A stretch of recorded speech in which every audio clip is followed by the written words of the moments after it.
Relatif au second exposé, deuxième exposé qui est relatif aux dommages causés par les drones militaires lors des essais et entraînements.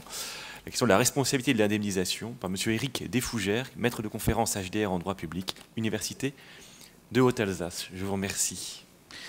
Merci, Monsieur le Président. Alors, je ne vais pas être original puisque tous les intervenants, sans exception, l'ont fait depuis ce matin, mais je veux vraiment remercier très chaleureusement et très sincèrement M. Edassi pour la parfaite organisation de ce colloque. Et puis, je veux le remercier de s'être adressé au Centre européen de recherche sur le droit des accidents et des catastrophes collectifs, le CERDAC, qui regroupe tous les juristes de l'Université de Haute-Alsace, les sites de Colmar et de Mulhouse, que je représente aujourd'hui. Et ça m'a donné l'occasion de présenter l'intervention devant vous, qui allie parfaitement mes deux compétences d'enseignant-chercheur, à la fois en droit administratif et en droit des transports. Alors, un des impacts majeurs des dernières évolutions technologiques sur le droit réside précisément dans l'appréhension des nouvelles catégories de véhicules. Qu'il s'agisse des véhicules autonomes, sur lesquels je travaille actuellement en parallèle, ou précisément des drones.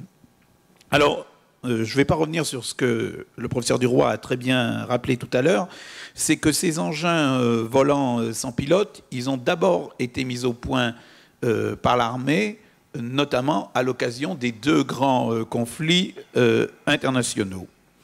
Aujourd'hui, ces drones servent moins d'armes que d'outils de prévention.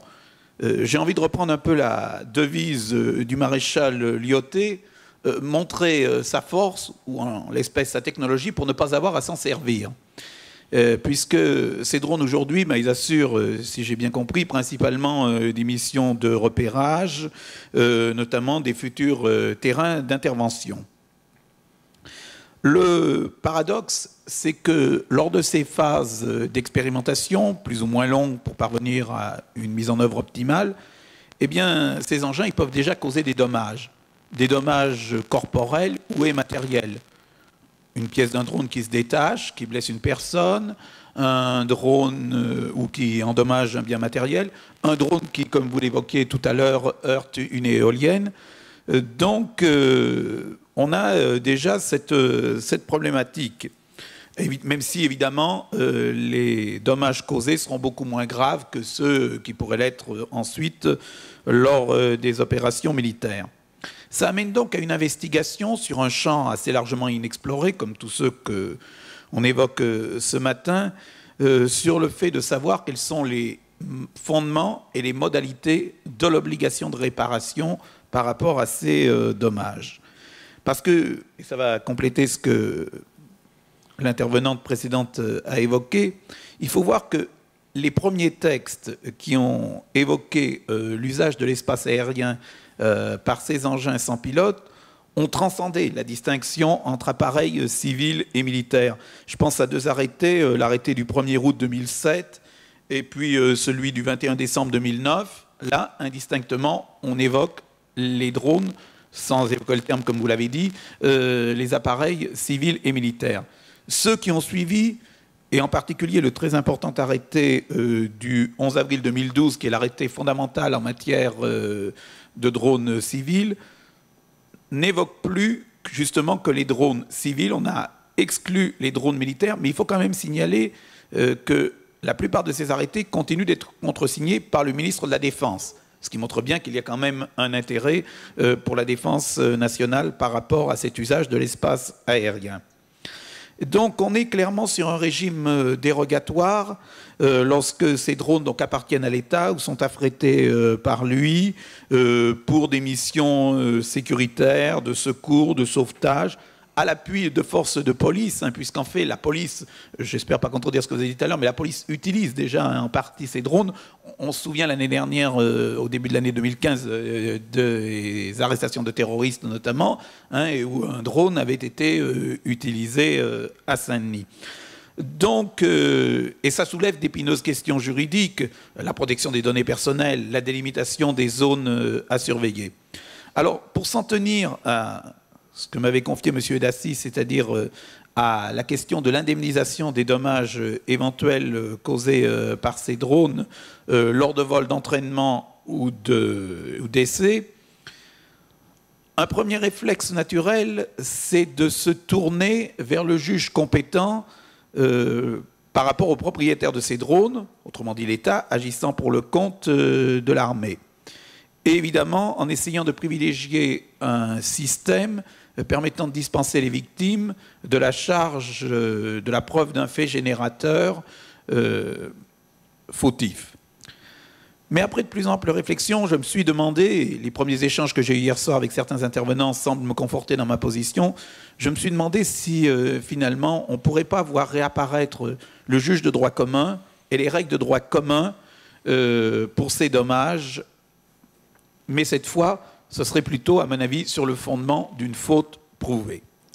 On part donc au départ d'une plausible responsabilité sans faute, fondée sur le risque engagé devant le juge administratif.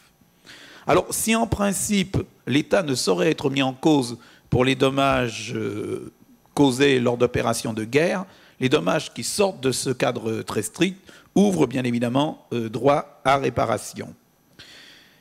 Et le Conseil d'État a d'ailleurs déjà eu l'occasion, dans un arrêt assez connu de 1952, du 29 février 1952, Compagnie d'assurance l'urbaine de la Seine, il a eu l'occasion d'indemniser des dommages causés au sol par des appareils militaires. C'était un meeting aérien où avaient participé 2 avions militaires qui s'étaient télescopés et qui avaient gravement blessé un organisateur du meeting au sol. Donc, le Conseil d'État peut indemniser, le juge administratif peut indemniser ce type de dommages, en tout cas dans un premier temps. Et ce à quoi avait pensé M. Edassy en me confiant cette intervention, c'était l'application du régime spécial initié par le législateur pour les dommages causés par l'armée en temps de paix. Alors, ce régime, effectivement, il existe depuis le début de la Troisième République, suite à la défaite de Sedan et lors de la guerre franco-prussienne. Une première loi est intervenue, la loi du 24 février 1873, complétée le 3 juillet 1867, pour prévoir l'indemnisation des dommages causés lors de manœuvres militaires, indemnisation assurée par le juge judiciaire. Ça a été étendu quelques années plus tard par la loi du 17 avril 1901, pour les exercices de tir, là encore susceptibles de causer des dommages. Tout cela aujourd'hui se retrouve dans le Code de la Défense à l'article L 2161-1 et suivant. Mais ce qui s'est avéré, c'est qu'en fait, l'idée que m'avait suggérée M. Edassy est une fausse bonne idée parce que ce régime, et le professeur Combeau le dit parfaitement dans son fascicule sur la responsabilité de l'armée aux juristes classeurs, ce régime est extrêmement strict dans ses conditions d'application. Et pour les hypothèses qui nous intéressent, il ne semble pas pouvoir jouer puisqu'on a une jurisprudence rendue en plein milieu de la Seconde Guerre mondiale, un arrêt du tribunal des conflits du 20 mars 1943, des faits qui se sont produits d'ailleurs, je crois, pas très loin d'ici, Société d'assurance mutuelle de l'Indre, Barranger et État français. Et dans cette affaire, il a bien été dit que la chute d'un avion pendant l'exercice de l'armée de l'air, ne saurait être considérée comme une manœuvre, au sens des textes susvisés précisément, la loi de 1873. Il en va de même du tir d'une fusée depuis un avion, ça n'est pas une manœuvre, c'est un arrêt du Conseil d'État du 1er mars 1953, Chaillet. Alors, il y a un autre régime spécial auquel on pouvait penser, c'est la loi du 5 janvier 2010 sur l'indemnisation des victimes d'essais nucléaires, une loi très protectrice pour les personnes civiles. Le Conseil d'État vient d'ailleurs, le 17 octobre dernier, de rendre un avis pour préciser qu'il ne s'agit pas en fait de responsabilité, mais de solidarité nationale par rapport à cette loi. Mais là encore, il s'agit d'une loi qui ne saurait être transposée aux hypothèses qui nous intéressent, puisqu'elle délimite très clairement son champ d'application et on ne peut pas considérer qu'on peut partir des essais nucléaires pour arriver au vol d'essai. Il y a peut-être quand même une possibilité que le juge administratif soit compétent par rapport à ce type de contentieux, et c'est selon moi tout à fait envisageable, c'est de considérer que ces drones militaires, en fait, ce sont des choses dangereuses. Les choses dangereuses, je déplore qu'il n'y ait pas beaucoup d'étudiants ici présents parmi nous, parce que je pense que la jurisprudence que je vais citer maintenant devrait normalement leur évoquer un petit peu quelque chose. Ce concept de choses dangereuses, il a été évoqué pour la première fois par le Conseil d'État dans un arrêt de 1919, l'arrêt du 28 mars 1919, l'arrêt Regnault-Desrosiers. Vous vous souvenez, l'explosion d'un fort de munitions à la Courneuve à la fin de la Première Guerre mondiale. Et le Conseil d'État va, en estimant qu'il s'agissait là d'un risque dépassant ceux inhérents au voisinage, eh bien, il va reconnaître une responsabilité sans faute de l'État pour ce type de dommages. Ce concept de choses dangereuses, il a ensuite été étendu aux armes de police, sauf les grenades lacrymogènes et sauf lorsque la victime est la personne visée par l'arme en question. Et la tentation d'inclure les drones dans les choses dangereuses, elle est d'autant plus forte qu'on a au moins 2 jurisprudences où des munitions qui se trouvaient à bord de véhicules ont explosé et la réparation a justement eu lieu sur le fondement de la jurisprudence Regnault-Desrosiers. C'est notamment l'explosion du cuirassé Liberté avec l'arrêt du Conseil d'État du 20 mai 1920, l'arrêt Colas, et puis un arrêt d'Assemblée du Conseil d'État du 21 octobre 1966, ministre des Armées contre SNCF, à propos de l'explosion de munitions contenues dans un wagon. Il y avait déjà eu un autre arrêt de l'Assemblée du Conseil d'État à propos d'un train et de munitions en 1945. Hein, c'est l'arrêt du 16 mars 1945 SNCF. Et puis, l'autre raison pour laquelle on peut penser aux choses dangereuses, c'est que, et Mme Christelle Chengiz, dans un intéressant ouvrage sur la responsabilité administrative et le progrès scientifique, a bien rappelé qu'au début, tous les véhicules, même les bicyclettes, même les automobiles, ont été considérés comme des choses dangereuses. Donc, pourquoi pas aujourd'hui dire que les drones sont des choses dangereuses? Ça permettrait donc, effectivement, aux juges administratifs d'être compétents pour une indemnisation sans faute, avec toutefois, je le rappelle, la condition évidemment d'un préjudice anormal et spécial, mais ça semble pouvoir être rempli dans les hypothèses de préjudice que j'évoquais tout à l'heure. Un mot aussi pour préciser que le Conseil d'État, le juge administratif, pourrait être compétent cette fois sur le fondement d'une faute. C'est l'hypothèse où, dans l'exercice de sa mission, un pilote commet une faute dite de service. Donc là, c'est bien la responsabilité de l'État qui peut être engagée devant le juge administratif. Par contre, si on prend l'hypothèse du pilote utilisant le drone à des fins personnelles, hein, eh bien on retombe sur les jurisprudences, là encore très connues, Demoiselle Mimeur, 1949, et autres, où des militaires avaient utilisé des véhicules militaires pour aller rendre visite à leurs fiancés et avaient causé des accidents avec ces véhicules. Là, évidemment, le pilote pourra être poursuivi civilement et même pénalement devant les juridictions de l'ordre judiciaire. Donc, toutes ces incertitudes face aux compétences du juge administratif amènent finalement à se demander s'il ne serait pas souhaitable de réunifier le régime juridique des dommages causés par les drones au profit du juge judiciaire, mais statuant en matière civile. J'en arrive donc à cette possibilité, selon moi, d'une responsabilité pour faute engagée devant le juge judiciaire. Ça suppose 2 conditions. 2 conditions qui, à mon avis, sont remplies. La première, et le professeur Duroy l'évoquait tout à l'heure, c'est de considérer que les drones militaires, ce sont des véhicules administratifs.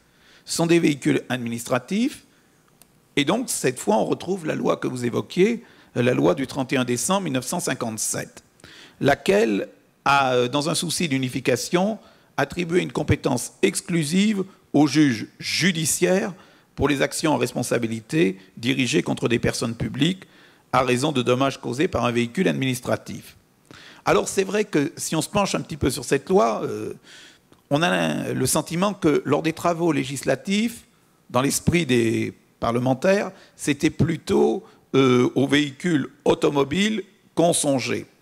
Sauf que très rapidement, les premiers commentateurs, il y a eu une thèse très intéressante de M. Arnaud de Mazères dès 1962 qui a bien fait le point, et puis le doyen Marcel Valine à la RDP 1973 a retracé un petit peu dans un tableau très intéressant toute la jurisprudence de cette loi de 57, et il apparaît bien que le terme de véhicule quelconque qui est utilisé dans la loi de 57 permet bien finalement de recouvrir tout engin susceptible de se mouvoir de manière autonome, qu'il y ait un moteur ou qu'il n'y en ait pas, qu'il s'agisse d'un engin ferroviaire, aérien, fluvial ou maritime. Et on a déjà des jurisprudences, justement, y compris des jurisprudences concernant, non pas des drones, j'en ai pas trouvé plus que mes prédécesseurs, mais des jurisprudences concernant les aéronefs, notamment ces jurisprudences assez piquantes de propriétaires d'élevage de visons qui avaient invoqué le fait que leur élevage avait été décimé suite au survol par des avions militaires supersoniques. Hein. Et donc on a plusieurs jurisprudences en ce sens, des jurisprudences administratives où le juge administratif décline ses compétences. Et donc, plusieurs décisions ont donné l'opportunité donc, de mettre en œuvre cette compétence judiciaire au sujet également des nuisances sonores donc, causées par des appareils et des aéronefs militaires. Et donc, cette loi de 57, elle peut d'autant plus s'appliquer qu'un des arguments qui aurait pu être invoqué pour l'écarter, c'est de dire que les drones militaires, ce sont des outils de travail au service de la défense nationale, ce qui est vrai. Mais on a de multiples jurisprudences qui considèrent que, notamment les engins de chantier, les bétonneuses, etc., dès le moment qu'ils sont en circulation, eh bien, la loi de 57 s'applique néanmoins. Donc, il en va de même pour les drones, hein, puisque forcément ils seront en circulation. Donc la loi de 57 s'appliquerait bien, même si on retient le fait que plus que de véhicules, il s'agit d'outils de travail au service de la défense nationale. La seule limite semble toutefois résider dans celle contenue au 3e alinéa de l'article 1 de la loi de 57, qui exclut les atteintes au domaine public. Donc, il est vrai que si un drone militaire cause un dommage, mais cette fois un dommage à un bien appartenant à l'État ou plus globalement à une personne publique, alors le juge administratif reste compétent. Dire que la loi de 57 s'applique, dire que le juge judiciaire est compétent est une chose, reste ensuite à déterminer quelle règle va appliquer ce juge administratif. Alors, l'article 2 de la loi de 57, l'alinéa 2, pardon, de l'article 1 de la loi de 57 renvoie au droit civil. Les commentateurs disent qu'il faut comprendre le droit privé d'une manière générale. Et donc, évidemment, le premier réflexe, c'est de se dire, je me suis concentré volontairement uniquement sur les drones relevant du mode aérien, comme la plupart des intervenants de ce matin, hein. Donc, évidemment, le droit aérien pourrait être applicable.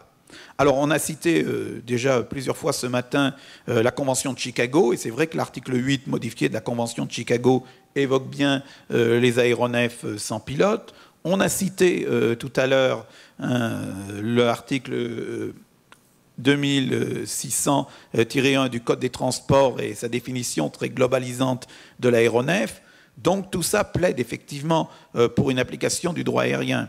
Sauf que les deux grandes conventions internationales du droit aérien, qui n'ont pas été citées, sauf erreur de ma part ce matin, la Convention de Varsovie de 1929, progressivement remplacée par celle de Montréal de 1999, que la France a ratifiée, ces deux conventions, elles ne sauraient s'appliquer. Elles ne sauraient s'appliquer d'abord parce que pour l'heure, même si apparemment c'est envisagé à plus ou moins brève échéance, les drones ne transportent pas encore de personnes ou de marchandises.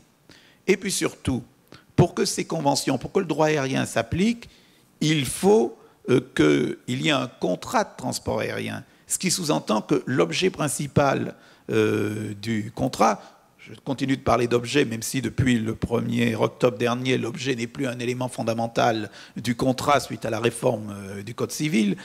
Donc il faut que l'objet principal soit un déplacement. Or, ce qui nous intéresse ici, il s'agit de vol d'essai ou de... Donc on est exactement sur la même jurisprudence que sur les leçons de pilotage. Autrement dit, le but n'est pas un déplacement. Donc on n'est pas face à un contrat de transport aérien. Et donc, manifestement, le juge judiciaire va finalement se retrouver à appliquer le droit commun, le droit civil.